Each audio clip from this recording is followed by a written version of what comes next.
20만 대군을 이끌고 전쟁에서 이기고 하나님의 명령을 전부 지키고도 하나님께 버림받은 왕이 있습니다. 이스라엘의 초대 왕 사울입니다. 도대체 무엇이 문제였을까요? 놀랍게도 그에게는 하나님께 버림받는 사람에게 공통으로 나타나는 세 가지 특징이 있었습니다. 성경을 보면 끝까지 하나님의 손에 붙들려 쓰임받는 사람이 있는가 하면 중간에 하나님께로부터 버림을 받는 사람도 있습니다. 하나님의 영광을 떠나게 했던 엘리 제사장, 이스라엘의 초대 왕 사울, 예수님을 팔았던 가룟 유다. 이들은 끝까지 쓰임받지 못하고 중간에 버림을 받아 비참한 최후를 맞았습니다. 그래서 오늘은 하나님께 버림받았던 대표적인 사람 사울 왕을 생각하면서 왜 그가 버림을 받았는지 그 이유를 함께 나누고자 합니다. 하나님은 아말렉과의 싸움에 앞서 사무엘을 사울에게 보내어 이렇게 말씀하셨습니다. 이제 왕은 여호와의 말씀을 들으소서. 여기서 가장 와닿는 단어가 하나 있습니다. 바로 이제라는 말입니다. 이 이제에는 두 가지 의미가 있습니다. 첫 번째 의미는 이것입니다. 이제는 곧 다시라는 말입니다. 사실 사울에게 이번이 처음이 아니었습니다. 왕위에 오른 지 얼마 되지 않아 블레셋과 전쟁을 하게 되었는데 사울의 군대는 3,000명밖에 되지 않았고 블레셋은 병거가 3만이요 마병이 6,000이었습니다. 군대는 사기를 잃고 도망가기 시작하는데 제사를 집례할 사무엘은 정한 날이 일주일이나 지나도 나타나지 않았습니다. 마음이 조급해진 사울은 제사장만이 드릴 수 있는 제사를 자신이 대신 드리고 말았습니다. 조급함 때문에 하나님의 말씀을 어기고 망령된 제사를 드린 것이죠. 그때 이미 사울은 한 번 말씀을 버렸던 사람입니다. 그런데도 하나님은 곧바로 버리지 않으시고 오랜 세월이 지난 뒤 다시 사무엘을 보내어 이제 다시 여호와의 말씀을 들으라 하십니다. 여러분, 남의 이야기가 아닙니다. 우리도 조급하고 다급한 상황이 오면 하나님의 말씀을 듣지 않고 내 맘대로 행할 때가 많습니다. 결혼 때문에, 직장 때문에, 자녀의 진학 때문에, 당장 해결해야 할 재정 때문에, 이번이 아니면 안 된다는 그 조급함 때문에 지금까지 붙들고 살아온 말씀을 내려놓고 세상의 방식을 따라 살 때가 얼마나 많습니까? 그런 우리에게도 하나님은 이제 다시 들으라고 기회를 주십니다. 두 번째 의미는 당신이 비록 절대 권력을 가진 왕이 되었어도 하나님의 말씀을 듣고 순종해야 한다는 것입니다. 왜냐하면 당신을 왕으로 세우신 이가 하나님이시기 때문입니다. 사울은 가장 작은 베냐민 지파, 그 중에서도 가장 작은 가문 기스의 아들이었습니다. 도무지 왕이 될 수 없던 사람을 하나님이 택하여 세우셨습니다. 원래 사울은 굉장히 겸손한 사람이었어요. 아버지가 잃은 암나기를 찾으라 하니 사흘을 순종하며 찾아다녔고 아랫사람인 사완의 말도 경청할 줄 알았습니다. 그런데 왕이 되고 난 이후에는 하나님의 말씀을 듣지 않았습니다. 왕의 자리가 그를 교만하게 만든 것입니다. 우리도 마찬가지 아닙니까? 평소 신앙생활 잘하던 사람이 높은 지위에 올라가면 그 체면 때문에, 자기가 아는 세상 지식 때문에 하나님의 말씀을 가볍게 여깁니다. 그러나 피조물인 우리, 하나님의 형상대로 지음받은 우리는 반드시 창조주의 말씀을 들어야 합니다. 그러면 하나님이 사무엘을 통해 사울에게 하신 말씀이 무엇입니까? 아말렉을 진멸하라는 것입니다. 남녀와 소아와 젖먹는 아이와 우양과 낙타와 나귀까지 하나도 남기지 말고 진멸하라. 그것도 다음으로 미루지 말고 지금 당장 가서 진멸하라는 것입니다. 여러분, 이 말씀 때문에 실족하는 분들이 많습니다. 구약의 하나님은 잔인하고 신약의 하나님은 사랑이시다, 이렇게 말하는데 아닙니다. 이것은 구속사적으로 이해해야 합니다. 아말렉은 이스라엘이 출애굽하여 가나안으로 가는 길에 뒤에서 지치고 피곤한 자들을 공격했던 족속입니다. 하나님이 저들을 구원의 메신 줄 알면서도 그 하나님의 백성을 대적한 것, 그것은 곧 하나님을 대적한 것입니다. 출애굽은 곧 우리가 구원받은 사건이요, 가나안은 우리가 들어갈 천국입니다. 그러니 구원받은 백성이 천국을 향해 가는 길을 가로막고 방해하고 뒤에서 공격하는 아말렉은 영적으로 보면 우리를 하나님 나라에 이르지 못하게 하는 가장 사악한 악한 영을 상징합니다.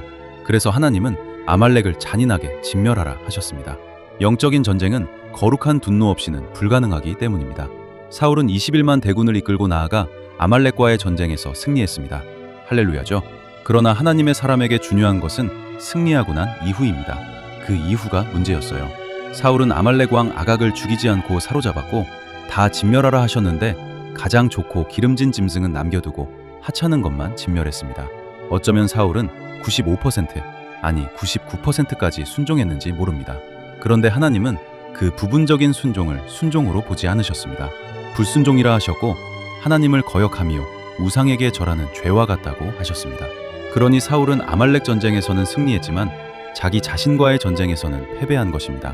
그런데 사울은 거기서 그치지 않고 승리한 후에 자신을 위하여 기념비를 세웠습니다. 자신을 위한 기념비를 세웠다는 것은 승리의 주인공이 자기라는 것입니다. 내 작전이 좋았고 내가 용감해서 이겼다고 착각한 것이죠. 하나님이 이 전쟁에서 전리품을 취하지 못하게 하신 이유가 있습니다.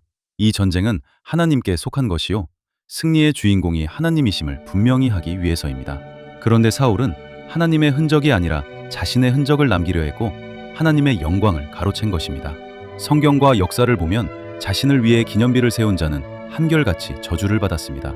바벨론을 내 능력으로 건설했다 자랑한 느부갓네살은 짐승처럼 살게 되었고 하나님께 영광을 돌리지 않은 헤롯은 벌레에 먹혀 죽었습니다. 그러므로 우리는 나를 위한 기념비는 절대 세워서는 안 됩니다. 내가 아무리 최선을 다해 이룬 업적이라도 그것을 이루신 이는 하나님이십니다. 끝까지 나는 무익한 종이요 마땅히 할 일을 한 것뿐입니다 하며 모든 영광을 하나님께 돌려야 합니다. 이렇게 사울은 하나님께 버림을 받았습니다. 그런데 오늘 말씀은 그 이유를 딱 한마디로 말합니다. 하나님의 말씀을 버렸기 때문이라는 것입니다. 하나님의 말씀을 버렸기 때문에 하나님이 사울을 버리셨다고 2번이나 반복해서 말씀하십니다. 우리는 말씀에 불순종하는 것을 하나님을 버린 것이라고는 생각하지 않아요. 나는 말씀에 불순종했지 하나님을 버린 적은 없다 하며 불순종을 대수롭지 않게 여깁니다. 그러나 여호와의 말씀을 버리는 것이 곧 말씀이신 하나님을 버리는 것입니다. 말씀을 가까이 하는 것이 곧 하나님을 가까이 하는 것이요, 말씀을 사랑하는 것이 곧 하나님을 사랑하는 것입니다.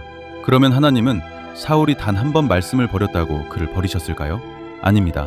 앞에서 본 것처럼 사울은 이미 블레셋 전투 앞에서 조급함 때문에 망령된 제사를 드리며 말씀을 버린 적이 있었습니다. 그런데도 하나님은 곧바로 버리지 않으시고 23년이라는 긴 자숙과 회개의 시간을 주셨습니다. 그리고 다시 사무엘을 보내어 이제 왕은 여호와의 말씀을 들으소서 하시며 또 한 번 순종할 기회를 주셨습니다. 우리 하나님이 그런 분이십니다. 한 번 넘어졌다고 우리를 버리지 않으시고 또다시 말씀을 듣고 순종할 기회를 주십니다. 그런데 사울은 안타깝게도 그 기회마저 놓쳤습니다. 여러분, 착각하지 마십시오. 하나님이 사울을 먼저 버리신 것이 아닙니다. 사울이 하나님의 말씀을 먼저 버린 것입니다. 하나님은 결코 우리를 먼저 버리신 적이 없습니다. 우리가 스스로 말씀을 버리는 것입니다. 그러면 왜 사울은 하나님의 말씀을 버렸을까요? 바로 여기에 버림받는 사람에게 나타나는 3가지 특징이 있습니다. 첫째는 조급함입니다. 이번이 아니면 안 된다는 위급한 상황이 오면 붙들던 말씀을 놓아버립니다. 둘째는 내 안의 욕심과 탐욕입니다. 좋은 짐승을 끌고 온 것도 결국 견물생심, 그것을 보는 순간 욕심이 생긴 것입니다. 우리가 말씀을 버리는 것도 결국 내 안의 욕심과 교만 때문입니다. 셋째는 하나님보다 사람을 더 두려워하는 것입니다. 사울은 백성이 두려워 그들의 말을 따랐다고 스스로 고백합니다. 하나님을 경외하는 마음이 사라지면 사람을 두려워하게 되고 사람을 두려워하면 말씀을 버리게 됩니다. 버림받은 사울을 보십시오. 전쟁에서는 승리했으나 자신과의 싸움에서는 실패했고 그의 말로는 얼마나 비참했습니까? 내 인생의 최고의 성공은 끝까지 하나님의 손에 붙들려 쓰임받는 것이요, 내 인생의 최고의 실패는 하나님께 버림을 받는 것입니다. 그러므로 아무리 위급하고 조급한 상황이 와도, 아무리 내 안의 탐욕이 나를 지배해도 그 순간에 하나님의 말씀을 붙드시기를 바랍니다. 주 한번 부르고 기도하겠습니다. 할렐루야. 우리 아버지 하나님 감사합니다. 시작은 아름다웠던 사울이 끝까지 붙들리지 못하고 중간에 버림받은 것을 봅니다. 하나님의 말씀을 버렸기 때문에 버림을 받았습니다. 주님, 우리가 오늘 사울 왕을 타산지석으로 삼습니다. 힘들고 어려워도, 아무리 위급한 순간이 다가와도 그 조급함 때문에 하나님의 말씀을 버리지 않게 도와주시옵소서. 우리 안에 있는 탐욕과 욕심과 교만 때문에 말씀을 버리지 않도록 우리의 연약함을 아시는 성령님이 강권적으로 우리를 붙들어 주시옵소서. 하나님보다 사람을 더 두려워하여 말씀을 버릴까 두렵습니다. 성령님이여, 하나님을 경외하는 믿음을 우리에게 주시옵소서. 그리하여 어떤 상황이 와도 하나님의 말씀을 붙들고 말씀 안에 거하며 말씀 앞에 순종하는 삶을 살게 하옵소서. 중간에 버림받는 것이 아니라 끝까지 하나님의 손에 붙들린 바 되어 쓰임받는 복된 인생, 하나님이 끝까지 책임져 주시는 그런 인생을 살게 하시옵소서. 이제부터 영원토록 우리와 함께 하시기를 예수 그리스도의 이름으로 기도드립니다. 아멘.